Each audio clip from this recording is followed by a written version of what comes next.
Me llamo Manuel Romero, tengo 44 años y hasta hace apenas 3 meses vivía bajo la firme convicción de que había logrado forjar una vida envidiable. He dedicado 17 años de mi vida a Talleres Industriales Martínez, escalando hasta convertirme en el electricista jefe. Es un trabajo de los de antes, honesto, con un sueldo digno que permite llegar a fin de mes sin asfixias y con la seguridad de cotizar cada hora la seguridad social. Es el tipo de empleo sólido que te da los cimientos para construir un hogar, mantener una casa en un barrio tranquilo y acomodado de las afueras de Madrid y asegurar que tu hijo reciba una educación de calidad sin que le falte de nada. Me casé con Elena hace 15 años. Yo tenía 29 y ella 24, rebosante de una energía que me cautivó al instante. Era hermosa, ambiciosa y, como decimos aquí, más lista que el hambre. Nuestro hijo Adrián llegó hace 9 años para completar lo que yo creía que era un círculo perfecto. Pensé que lo teníamos todo resuelto, que el camino estaba trazado. Qué equivocado estaba. La ceguera del hombre satisfecho es el peor de los vicios. El día que mi mundo saltó por los aires empezó con la rutina de cualquier otro martes. Terminé mi turno en el taller antes de lo previsto porque logramos rematar un proyecto de cableado industrial de gran envergadura antes de la fecha límite. Salí con el ánimo alto, con ganas de darle una sorpresa a Adrián. Pensaba recogerlo del colegio y llevarlo a tomar un helado artesano mientras dábamos un paseo. Giré con mi coche en nuestra calle poco después de las 4 de la tarde. Ya estaba visualizando la escena, decidiendo si pediría turrón o chocolate. Fue entonces cuando lo vi. Un imponente Mercedes clase G negro, un Wagen impecable que brillaba bajo el sol madrileño, estaba aparcado justo delante de mi valla, bloqueando el vado permanente del garaje con una arrogancia absoluta, como si las leyes de tráfico y la propiedad ajena no existieran para su dueño. Los cristales eran tan oscuros que no dejaban ver nada, pero la vibración del motor sugería movimiento en su interior. Se me revolvieron las tripas. Vivíamos en una zona de clase media alta, pero uno no estaciona un vehículo de casi 200,000 euros invadiendo un vado ajeno a menos que pretenda marcar territorio de forma deliberada. Aparqué unos metros más allá y bajé del coche con movimientos lentos, midiendo la situación. Antes de que mis dedos rozaran la verja de mi propia casa, dos tipos salieron del Mercedes. Vestían trajes de corte italiano, de esos que valen más que mi sueldo de medio año. Ambos tenían ese físico inconfundible de portero de discoteca de la calle Serrano. Hombros de armario, cuellos inexistentes. Y una mirada gélida que buscaba intimidar antes de mediar palabra. Se interpusieron físicamente entre mí. Puerta y yo, cerrándome el paso. ¿Puedo ayudarles en algo?, pregunté forzando. Una calma que mi pulso empezaba a traicionar. La puerta del conductor se abrió con un clic seco y salió ella. Elena, mi mujer, me sostuvo la mirada sin un ápice de remordimiento, sin una sombra de duda, como si aquella emboscada fuera el trámite más natural del mundo. Entonces apareció él por el lado del pasajero. Un hombre alto de sienes plateadas, probablemente en sus 40 y pocos, luciendo un traje que no solo gritaba dinero, sino un poder absoluto sobre el entorno. Sebastián Moretti. El nombre me golpeó como un mazazo. Lo había visto en las secciones de Economía y Sociedad, un pez gordo de la promoción inmobiliaria con hilos directos en los despachos más influyentes de la capital. Manuel, dijo Elena, y su voz sonó tan fría y profesional como la de un notario. Tenemos que hablar. Sebastián rodeó la mole de metal negro y se colocó tras ella, apoyando una mano de forma posesiva en la parte baja de su espalda. No era un apoyo, era una marca de propiedad. El gesto fue lento, calculado para que yo sintiera cada milímetro de esa traición. Tu mujer está conmigo ahora, sentenció Moretti. Su acento italiano era sutil, elegante, pero portaba la autoridad de quien no admite réplicas. Su sonrisa era la de un tiburón que acaba de oler sangre en el agua. Hemos venido a recoger sus pertenencias personales. Mi presencia aquí es solo para garantizar que esta transición sea civilizada y fluida. Miré a Elena de arriba abajo, buscando desesperadamente un rastro, un solo gesto de la mujer con la que había compartido cama y vida durante 3 lustros. Elena, ¿qué demonios es esto? ¿Qué clase de espectáculo estás montando? Es exactamente lo que ves, Manuel. Respondió ella cruzándose de brazos con una altivez que nunca le había conocido. Me voy. He comprendido que merezco mucho más de lo que esta vida puede ofrecerme. Mucho más de lo que tú podrías darme jamás. En ese momento, uno de los guardaespaldas, un tipo con el cuello curtido y una cicatriz que le partía la ceja izquierda, dio un paso hacia mí, invadiendo mi espacio vital. El señor Moretti quiere que las cosas queden claras desde el principio. Soltó. Con una voz que parecía el crujido de la grava. Ella está bajo nuestra protección. Tenemos órdenes de romperte un par de costillas si decides que hoy es un buen día para cometer una estupidez. Considéralo una medida preventiva, nada más.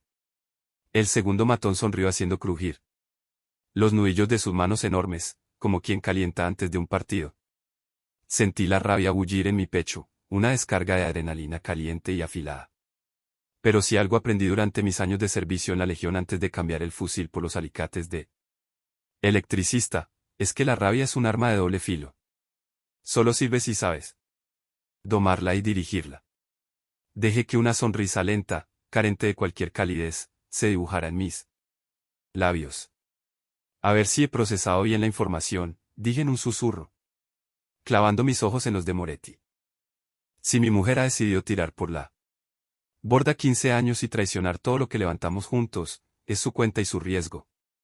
Pero has cometido el error de traer a estos dos payasos para amenazarme en la puerta de mi propia casa. La seguridad. En el rostro de Sebastián flaqueó un instante, apenas un parpadeo. Es solo un seguro, Romero. Negocios, nada personal. En mi casa todo es personal. Repliqué. Luego desvié la mirada hacia los dos gorilas. ¿De verdad queréis que este martes termine mal para vosotros, chavales? No esperaron a responder. El tipo de la cicatriz, confiado en su envergadura, se lanzó primero con un derechazo abierto, uno de esos golpes de bar que buscan el espectáculo más que la eficacia. Lo esquivé con la fluidez que te da el hábito. 17 años subiendo a cuadros eléctricos y manejando tensión en posturas imposibles habían mantenido mis reflejos y mi elasticidad intactos. Me agaché lo justo para sentir el aire del puñetazo pasando sobre mi cabeza y, aprovechando el impulso de mi ascenso, clavé mi codo con la fuerza de un pistón directamente en su plexo solar. El aire abandonó sus pulmones con un silbido agónico y se dobló sobre sí mismo como una silla de camping barata, desplomándose en el asfalto mientras luchaba por volver a respirar. El segundo matón intentó entrar por mí. Flanco derecho. Pivoté sobre mis talones con la memoria muscular de los años de instrucción en el tercio. Atrapé su muñeca a mitad del golpe y usando su propia inercia contra él, giré el brazo con una torsión seca. Lo estampé de cara contra el capó del Mercedes. El sonido del metal crujiendo bajo su peso fue seco y satisfactorio. Se deslizó lentamente hasta el suelo, aturdido, dejando un rastro de vaho en la pintura impecable del coche. Todo el encuentro duró apenas 10 segundos. Sebastián Moretti retrocedió instintivamente hacia la seguridad del vehículo con la cara pálida y la arrogancia evaporada. Mira, Romero, ha debido de haber un malentendido. Balbuceó intentando recuperar la compostura. Aquí no hay malentendidos que valgan, lo corté acortando la distancia hacia el compaso firme. Has venido a mi casa, has invadido mi propiedad y me has amenazado de muerte frente a mi puerta. Ha sido la peor decisión de tu carrera. Elena, que hasta entonces observaba con una frialdad quirúrgica, finalmente mostró una grieta. El pánico cruzó su rostro al ver a sus seguros fuera de combate. Manuel, basta, por favor, dijo con la voz temblorosa, aunque no sé si por miedo a mí o por la humillación de Moretti. Solo déjanos ir. No compliques más las cosas. La miré de verdad, intentando reconocer algo de la mujer que amaba en esa desconocida que se refugiaba tras un tipo que acababa de enviar sicarios a por mí. ¿Dónde está Adrián? Pregunté y mi voz sonó como un trueno. Contenido. Ella desvió la mirada hacia el final de la calle. Está con mi hermana en su casa. Está bien, Manuel. De verdad, te has llevado a mi hijo sin mediar palabra, como si fuera una maleta. Las palabras salieron bajas, cargadas de un peligro latente. Nuestro hijo necesitaba estabilidad, un entorno que tú no puedes darle con tus cables y tus turnos, replicó ella, recuperando parte de su altivez. No, este caos que vas a provocar. Sebastián, viendo que yo no iba a golpearlo si se mantenía quieto, recobró algo de voz, aunque no se alejó ni un centímetro de la puerta del coche. Romero, seamos civilizados. Elena ha tomado una decisión vital y legal. Pelear en la calle como un animal no cambiará el resultado. Fuera de mi propiedad. Ahora mismo dije cada palabra como si estuviera remachando un clavo en su ataúd social. Se subieron al Mercedes a toda prisa. Los dos matones, uno sujetándose las costillas y el otro cojeando visiblemente, se arrastraron hasta el interior del vehículo. Mientras el motor de 150,000 euros rugía y se alejaba, Elena no miró atrás ni una sola vez. Me quedé allí plantado en la entrada, viendo cómo 15 años de matrimonio se disolvían como el humo de un escape. Al entrar en la casa, el silencio me golpeó como un bofetón. Se sentía vacía, extraña, despojada de su alma. Faltaba la mitad de la ropa del armario. Su ordenador había desaparecido del escritorio y lo que más me dolió, habían descolgado nuestras fotos de las paredes, dejando esos fantasmas rectangulares de pintura más clara donde antes hubo sonrisas. Lo había planeado con una frialdad aterradora, sacando sus cosas poco a poco durante semanas sin que yo, el idiota que trabajaba 10 horas al día para pagarlo todo, se diera cuenta. Llamé a mi hermana María con las manos aún temblando por la adrenalina. Necesito que me hagas un favor, María, dije en cuanto descolgó. ¿Puedes venir a casa y quedarte conmigo unos días, Manuel? ¿Qué pasa? Me asustas. Respondió ella. Todo ha pasado todo. Te lo explicaré cuando llegues. A la mañana siguiente me presenté en Talleres Industriales Martínez. Necesitaba la rutina, el olor a ozono y metal para no hundirme en el pozo de mi propia casa. Conocía cada cable y cada rincón de esa nave era mi refugio tras 17 años de servicio impecable. Sin embargo, antes del descanso para el bocadillo, mi supervisor, Tomás, me citó en su despacho. Evitaba mi mirada, jugueteando nerviosamente con un bolígrafo. Manuel, tenemos una situación complicada, dijo tras cerrar la puerta. ¿Qué pasa, Tomás? Si es por el proyecto de ayer, ya está. Todo verificado. Se removió en su silla, incómodo. La dirección ha recibido una llamada de la oficina central de Sebastián Moretti. No sabía que era inversor del grupo y que ahora tiene un asiento en el consejo de administración. Ha pedido reestructuraciones inmediatas en el taller. ¿Me estás despidiendo por un capricho personal de ese tipo? No fue una pregunta, fue una sentencia. Tomás parecía realmente hundido. He dado la cara por ti, Manuel. Sabes que eres el mejor jefe que hemos tenido, pero la orden viene de muy arriba. Mis manos están atadas. Me levanté despacio, sintiendo el peso de los 17 años que le había regalado a esa empresa. Recogí mis herramientas de la taquilla. En un silencio sepulcral. Mis compañeros lo intuían. Algunos intentaron acercarse, pero solo pude negar con la cabeza. ¿Cómo explicarles que el nuevo amante de mi mujer era lo bastante poderoso como para quitarme el pan con un simple chasquido de dedos? Al llegar a casa, el buzón escupió un sobre de color sepia. Era la demanda de divorcio presentada por Elena Ciatiar Díaz, pero no venía sola. Adjunta había una orden de alejamiento temporal basada en acusaciones de maltrato verbal y amenazas graves, mentiras fabricadas, pero selladas judicialmente. Y lo más destructivo, se le otorgaba la guardia y custodia cautelar de Adrián con fijación de domicilio en el de la madre. Se me prohibía cualquier tipo de contacto con mi propio hijo sin su consentimiento expreso. Me senté a la mesa de la cocina, rodeado por la blancura de esos folios legales. En menos de 24 horas, Sebastián Moretti me había arrebatado mi mujer, mi sustento y mi hijo. Entonces, el teléfono vibró en la mesa. Un número desconocido. Señor Manuel Romero, preguntó una voz femenina, firme y profesional. Soy la inspectora Carmen Soler de la Policía Nacional. Necesito que comparezca para prestar declaración sobre un incidente violento ocurrido ayer en su domicilio. Denunciado por el señor Sebastián Moretti. ¿Qué tipo de denuncia? Logré articular. El señor Moretti ha presentado una denuncia por agresión con lesiones graves. 2 de sus empleados de seguridad están ingresados en el hospital con partes de lesiones que incluyen fisuras óseas y traumatismos. Solté una carcajada amarga que resonó en la cocina vacía. Ellos vinieron a mi puerta a amenazarme, inspectora. Fue defensa propia. Eso no es lo que figura en el atestado inicial, respondió ella con una pausa significativa. ¿Va a venir voluntariamente o prefiere que enviemos una patrulla? Iré, yo necesito llevar abogado. Es su derecho constitucional, señor Romero. Y visto el perfil del denunciante, se lo recomiendo encarecidamente. Colgué y marqué el número de Alberto Esteban. Fuimos uña y carne en el instituto y ahora era uno de los penalistas más brillantes de Madrid. Alberto, dije en cuanto escuché su voz. Necesito ayuda. Me han tendido una trampa y me están quitando la vida a pedazos. Alberto me citó en su despacho de la calle Serrano, una de esas oficinas de techos altos y suelos de madera que crujen con elegancia.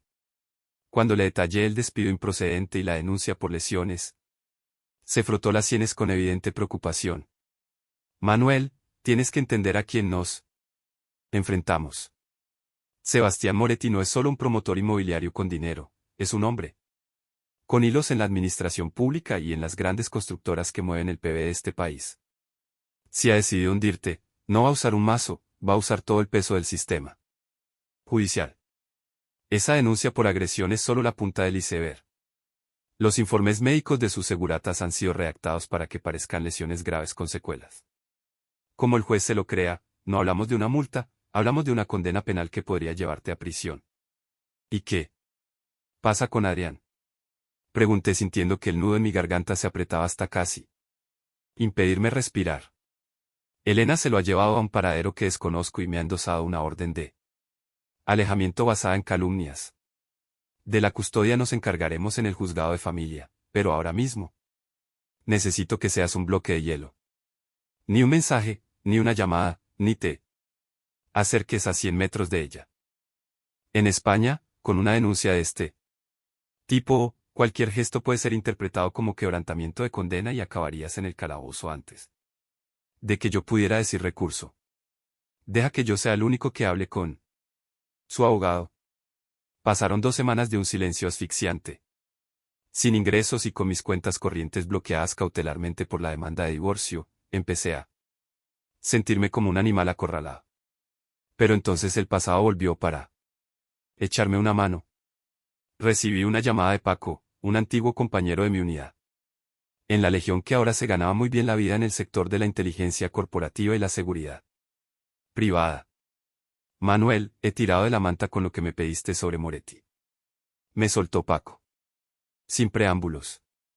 De cara a la galería es un santo, un mecenas del arte, pero sus promociones en la Costa del Sol huelen a blanqueo desde kilómetros. ¿Y hay algo más? Algo sobre tu mujer, Elena, o mejor dicho, Lucía. Lucía, ¿de qué me estás hablando, Paco? Elena se cambió el nombre legalmente en el registro civil hace 16 años, justo antes de que vuestros caminos se cruzaran. Y agárrate, Manuel. Tiene una hija, una niña de 12 años, llamada Sara, que vive bajo una identidad discreta en un internado de élite en Suiza. ¿Y sabes quién sufraga todos los gastos? Desde el uniforme hasta el seguro médico. Sebastián Moretti. Se me detuvo el corazón. Una hija. Elena y yo llevamos 15 años casados. Eso significaba que cuando nos conocimos ella ya tenía un bebé o estaba embarazada y me había ocultado esa parte de su alma durante cada minuto de nuestra vida en común. Todo nuestro matrimonio no había sido más que un montaje, una farsa minuciosamente diseñada sobre los cimientos de una traición previa. Fui a ver a Alberto con estos datos. Él consiguió, mediante contactos que prefirió no revelar, acceder a ciertos registros históricos que Elena creía enterrados bajo llave. Lo que descubrimos fue un pozo de sombras aún más profundo. El padre de esa niña no era Moretti. El padre era un antiguo socio de él, italiano, que desapareció de forma muy conveniente en la Costa del Sol hace una década, justo cuando empezaron a investigar una trama de recalificación de terrenos. Esto es dinamita, Manuel, sentenció Alberto hojeando los informes. Si podemos demostrar que ella ocultó una Identidad y una carga familiar previa para viciar el consentimiento del matrimonio y obtener beneficios económicos. ¿Y si vinculamos esos pagos de Moretti con una estructura de ingeniería fiscal para el blanqueo? Tenemos una oportunidad de darle la vuelta a la tortilla. Pero Moretti no se quedó de brazos cruzados esperando nuestro movimiento. Unos días después, mientras caminaba hacia mi coche, un furgón oscuro me cortó el paso. Esta vez no eran matones a sueldo, eran agentes de la Policía Nacional, de la Unidad de Delitos Económicos. Manuel Romero, queda usted detenido. Tiene derecho a guardar silencio. La letanía de mis derechos sonó irreal en mis oídos. ¿Bajo qué cargos? Esto es un error. Falsedad documental y un presunto delito de apropiación indebida y fraude a la seguridad social. Me llevaron a la comisaría de Canillas, el complejo policial donde se gestionan los casos más pesados. Resultó que alguien había sembrado archivos comprometidos en el servidor central de talleres industriales Martínez. Documentos que sugerían que yo, aprovechando mi cargo de jefe, había estado desviando fondos a través de compras ficticias de material eléctrico y creando nóminas para trabajadores. Fantasma. Moretti estaba usando su silla en el Consejo de Administración para fabricar un expediente criminal impecable contra mí. Pasé la noche en un calabozo frío donde el olor a desinfectante y desesperación se te mete en los poros. El frío del banco de cemento no era nada comparado con la gelidación que se estaba fraguando en mi pecho. Me habían arrebatado mi buen nombre, mi honor de trabajador y mi libertad. A la mañana siguiente, Alberto apareció en los locutorios con una expresión sombría. He conseguido que el juez te deje en libertad con cargos. Manuel, pero la situación ha pasado de crítica a desesperada. El fiscal, presionado por la acusación particular de la empresa, está barajando una petición de 8 años. ¿Y hay algo más? Moretti ha movido hilos para que el juzgado de familia otorgue a Elena la custodia total de Adrián por entorno inestable del padre. Tienen planeado mudarse a Italia el mes que viene alegando una oferta laboral de Moretti allí. Quieren sacarte a tu hijo del país legalmente. No voy a permitir que crucen la frontera. Con mi hijo dije. Y esta vez mi voz no tembló, sonó como el impacto del acero contra el yunque. Entonces se acabó el jugar según las reglas, respondió Alberto deslizándome un sobre por debajo del cristal. Paco encontró esto anoche. Son registros contables de cuentas offshore, pruebas de que Moretti ha estado sobornando a inspectores de urbanismo en varios ayuntamientos de Madrid para sus nuevos complejos de lujo. Y adivina. ¿Quién aparece como apoderada y firma los pagos desde esas cuentas fantasma? Elena susurré viendo su firma en una copia de un cheque. Elena no era una víctima de la seducción de Moretti. Era su cómplice necesaria, su mano derecha en la sombra y la arquitecta de su imperio de corrupción. La guerra ya no era solo por mi libertad, era por la verdad. El mundo resultó ser mucho más pequeño y peligroso de lo que jamás alcancé a imaginar. Pronto descubrimos que Sebastián Moretti no solo me quería fuera de juego a mí, mi abogado y mejor amigo, Alberto. Esteban, también entró en su punto de mira. Moretti no es solo un empresario sin escrúpulos, es un depredador sistémico que devora a cualquiera que ose interponerse en sus planes de expansión. Mientras ultimábamos la estrategia para el juicio penal por la agresión fabricada, la familia de Alberto sufrió un ataque que nos heló la sangre. 2 tipos con pasamontañas intentaron forzar a su esposa Mesa a entrar en una furgoneta oscura justo frente a su chalet en las afueras de Madrid a plena luz del día. Por fortuna, la valiente intervención de unos vecinos que paseaban al perro frustró el rapto, pero el mensaje quedó grabado a fuego en el asfalto. Dile a tu marido que se retire del caso o la próxima vez no habrá testigos. Alberto, a pesar del terror lógico por la seguridad de los suyos, reaccionó con una terquedad puramente española, esa que surge cuando te tocan lo que más quieres. Michelle, lejos de amedrentarse, fue quien le dio el empujón definitivo con una frase que se me quedó clavada en el alma. Si nos rendimos ahora, Alberto, nuestros hijos crecerán sabiendo que hay que inclinar la cabeza ante el matón que tiene más dinero. No vamos a dar ni un paso atrás.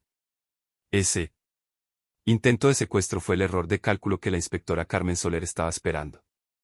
Moretti había sobrepasado una línea roja, lo que empezó como un turbio proceso de divorcio y una supuesta pelea vecinal se transformó en una instrucción por coacciones, intimidación de testigos y crimen organizado. Carmen movilizó recursos de la Policía Nacional que normalmente solo se despliegan para desarticular cúpulas mafiosas. Sin embargo, el golpe definitivo, el que realmente agrietó el muro de Moretti, vino del corazón de mi propio hogar. Mi hijo Adrián. Elena me había prohibido cualquier contacto bajo amenaza de cárcel, pero la sangre es más fuerte que los autos judiciales. Adrián, con una astucia que no sabía que poseía, logró escapar de la casa de su tía, donde lo tenían prácticamente recluido, y cruzó medio Madrid en metro. Hasta llegar, llorando y exhausto, a casa de mi hermana María.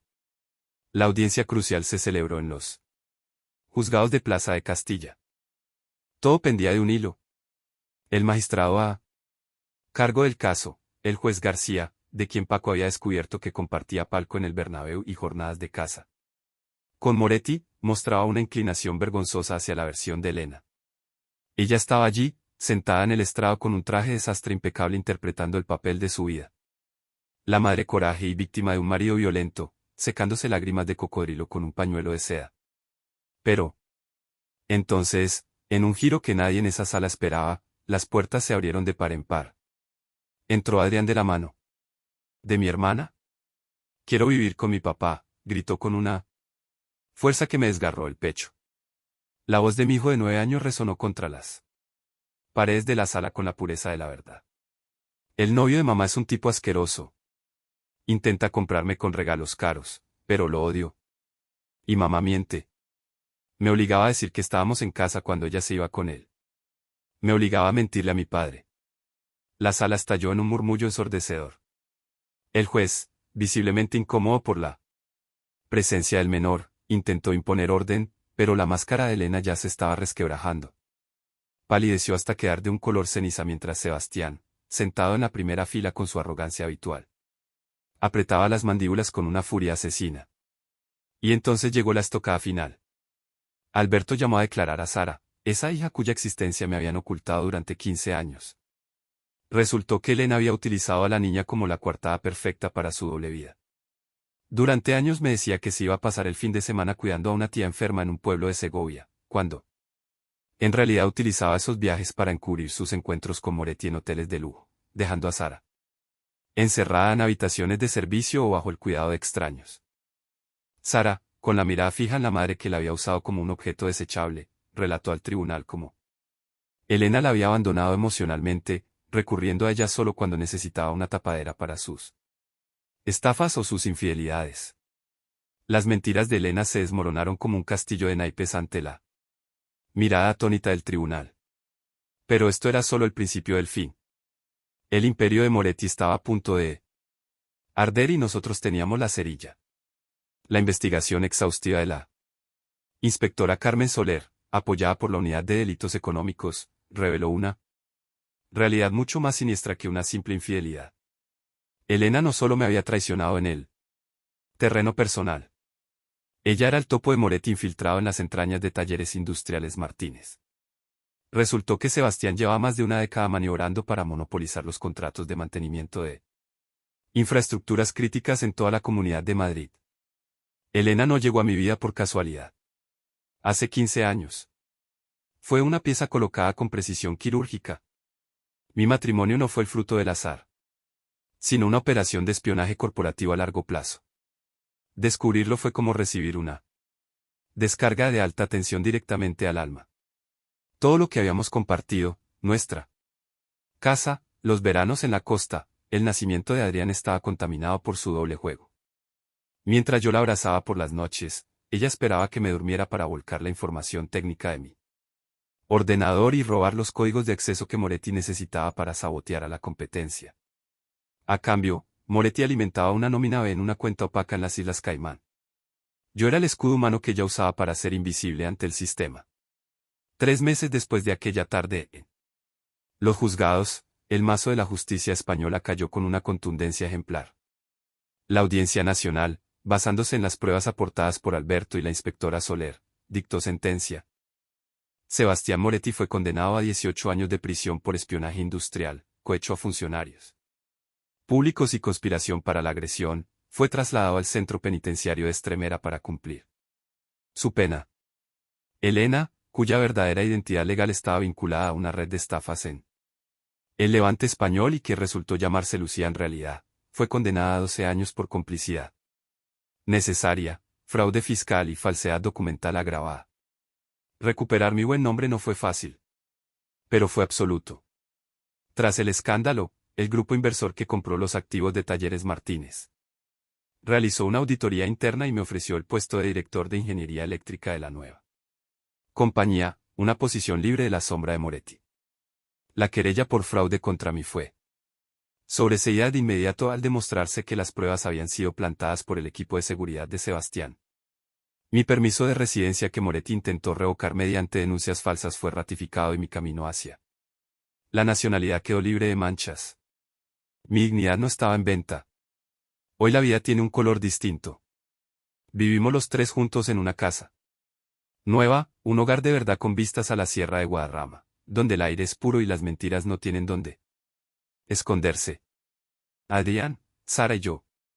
Resultó que Sara, tras años de soledad en internados suizos, siempre había soñado con tener un hermano y una familia que no la viera como un estorbo o una tapadera.